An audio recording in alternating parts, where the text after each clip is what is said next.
Assalamualaikum warahmatullahi wabarakatuh. Ketemu kembali di mata kuliah SIM. Dan topik perbincangan kita, topik bahasan kita kali ini adalah sistem informasi manufaktur dan pemasaran. Bahasan ini menjadi sangat penting karena kita dalam sebuah proses produksi memerlukan sebuah perhatian khusus dan juga bagaimana memasarkan agar produk-produk yang kita buat bisa laku di pasaran dengan baik. Jadi kita akan mulai dari bahasan sistem informasi manufaktur. Jadi ini adalah sebuah sistem yang digunakan untuk mendukung fungsi produksi yang mencakup seluruh kegiatan yang terkait dengan perencanaan dan pengendalian proses untuk memproduksi barang atau jasa. Jadi di sini sangat penting sekali karena cakupannya adalah seluruh kegiatan yang terkait, apapun yang terkait, maka di sini akan menjadi perhatian. Ini adalah model sistem informasi manufaktur. Database menempati posisi di tengah, di mana di sini adalah input subsistem dan di sini adalah output subsistem. Di sini ada sumber internal dan sumber eksternal. Nah, di sini itemnya adalah sistem informasi akuntansi. Dalam sebuah perusahaan maka akunting ini menjadi sangat penting sekali karena kalau misalnya tidak, maka keuangan pasti akan kacau balau. Perusahaan akan mengalami kebangkrutan, perusahaan akan kisruh dalam hal keuangannya. Maka ini menjadi sangat penting sekali agar neraca menjadi terjaga dengan baik. Sedangkan di sini industri engineering. Nah, di dalam industri engineering maka sangat diperlukan bagaimana sebuah produksi, sebuah pabrik, sebuah perusahaan, mesin industri berjalan dengan baik, harus dipastikan dengan baik. Kemudian intelijen manufaktur, bagaimana sebuah proses produksi berjalan dengan baik. Kalau kita ingin mengetahuinya, bagaimana musuh-musuh kita dan sebagainya, maka eksternal ini, faktor eksternal ini menjadi bahan yang sangat penting untuk pembanding apa yang ada dalam sistem kita. Di dalam output subsystem, di sini ada sub sistem produksi. Nah, bisa jadi produksi kita memang memerlukan produksi-produksi di luar produksi yang kita kerjakan. Kemudian subsistem persediaan. Di sini stok barang, inventory menjadi pekerjaan yang harus tersedia dengan baik, karena kalau tidak, jangan-jangan stoknya sudah habis. Subsistem kualitas, ini quality control misalnya. Bagaimana kita bisa menjual atau membanggakan produk kita kepada publik, kepada masyarakat, kepada pelanggan, kepada calon pembeli. Tentu kita akan mengatakan produk kita baik. Baiknya di mana? Pasti akan ditanyakan. Nah, sebelum ditanyakan itu semua kita harus punya jawabannya. Subsistem biaya, bagaimana kita menentukan biaya, kemudian membiayai perusahaan, membiayai produksi, membiayai promosi dan sebagainya. Nah, disinilah kemudian akan digunakan oleh user untuk dijual atau dibeli. Ada istilah yang digunakan dalam sistem informasi manufaktur, diantaranya adalah ROP, reorder point. Suatu sistem yang mendasarkan keputusan pembelian berdasarkan titik pemesanan kembali. Kalau seandainya orang hanya membeli sekali tapi banyak dan dia tidak kembali lagi, kita harus bertanya, kenapa ini terjadi? Jangan-jangan produk kita memang tidak bagus.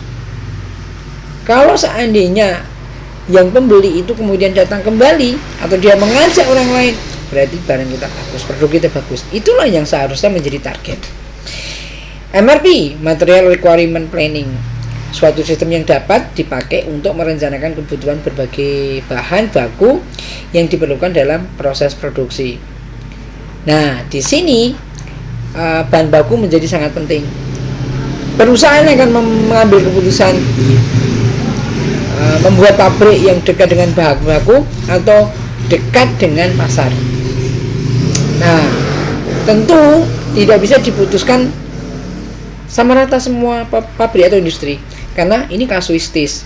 Contoh misalnya pabrik minuman bersoda yang ada di Bawen, tentu dia mendekati sumber bahan baku, karena sumber bahan baku di Bawen berlimpah. Tetapi bisa jadi sebuah toko retail harus mendekati pasar, maka letaknya harus di kota. Ini salah satu contoh. Tetapi bagaimana dengan dunia modern sekarang yang memanfaatkan sistem digital? Nah, harus dipikirkan apa yang dijual, karena pemasarannya ada di dunia maya semuanya. MRP 2, oke, suatu sistem yang memadukan MRP dengan penjadwalan produksi dan juga operasi pada bengkel kerja. Jadwal harus dibuat dengan baik, karena kalau tidak, maka bisa jadi hari ini lembur, besok kosong, atau sebaliknya, hari ini kosong, ternyata besok lembur. Kalau seandainya kita punya penjadwalan yang baik, tentu setiap hari menurut jam kerja, waktu kerja yang sudah ditentukan, maka produksi bisa berlangsung.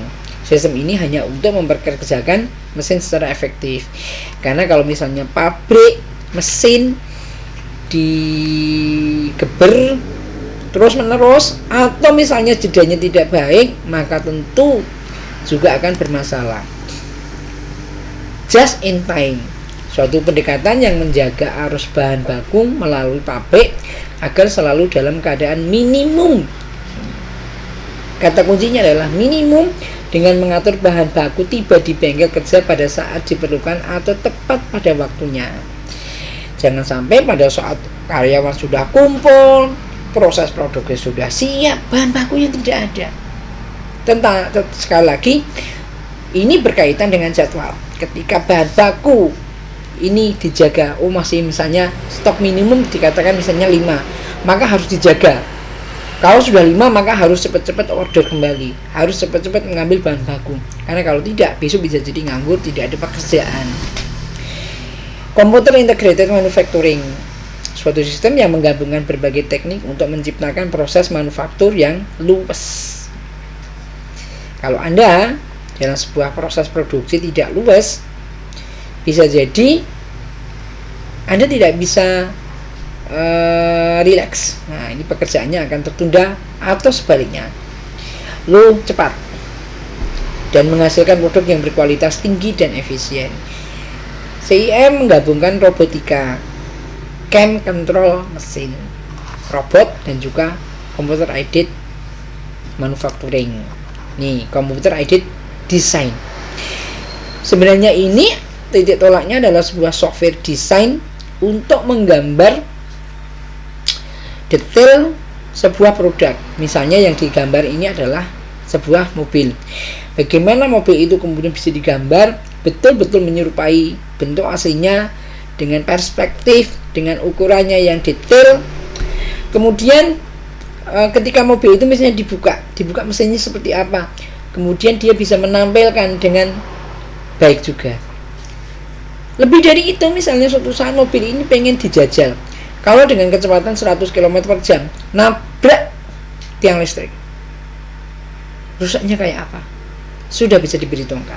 Nih, kenapa? Karena sistem yang menggunakan komputer ini untuk merancang suatu produk ya. Ini misalnya ada mobil, kapal, pesawat terbang dan sebagainya. Ini computer aided design.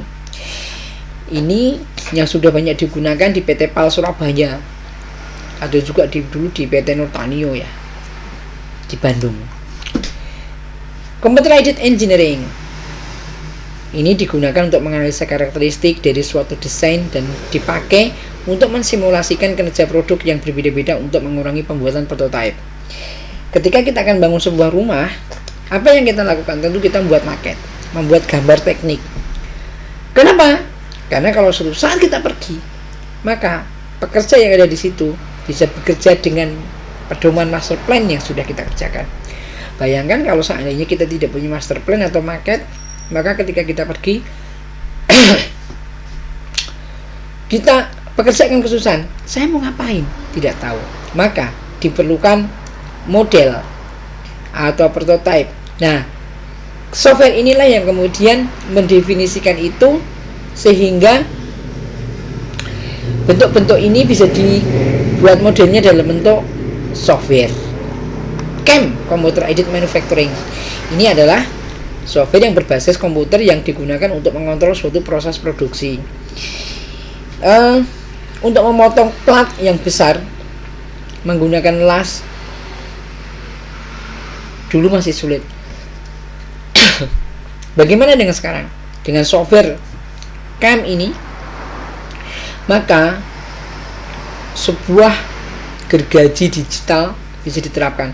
Bahkan sekarang sudah ada mesin untuk membuat ukiran dengan sangat mudah, sehingga ketika mengukir maka hanya dengan menggambarkan, memasukkan gambar itu, kemudian maka mesin ini akan mengukir kayu dan menjadi sangat mudah sekali dan cepat. Kita tidak usah perlu apa-apa lagi. Computer Aided Process Planning ini adalah sistem yang digunakan untuk merencanakan urutan proses untuk memproduksi atau merakit sebuah komponen. Jadi untuk merakit sebuah komponen, misalnya komponen mobil, komponen apapun, bagaimana prosesnya bisa dilakukan oleh sebuah software. Nah, ini adalah gabungan dari berbagai software yang dimaksud tadi. Robotika itu bekerja dengan otomatis. Nah, dengan bantuan robotik maka pekerjaan manusia akan menjadi terkurangi. Apa efeknya? Dampak negatifnya adalah memang sumber daya manusia menjadi kurangi, tapi ada dampak positifnya. Ketelitiannya menjadi lebih baik, akurasinya menjadi lebih tinggi, dan kita robot kan tidak mengenal lelah. Nah, kalau kita kan mengenal lelah, maka pekerjaan ini bisa dilakukan kapanpun, sehingga proses produksi ini bisa menghasilkan suatu hasil yang benar-benar terjadwal dan terukur. Nah, kita sekarang akan membahas masalah sistem informasi pemasaran.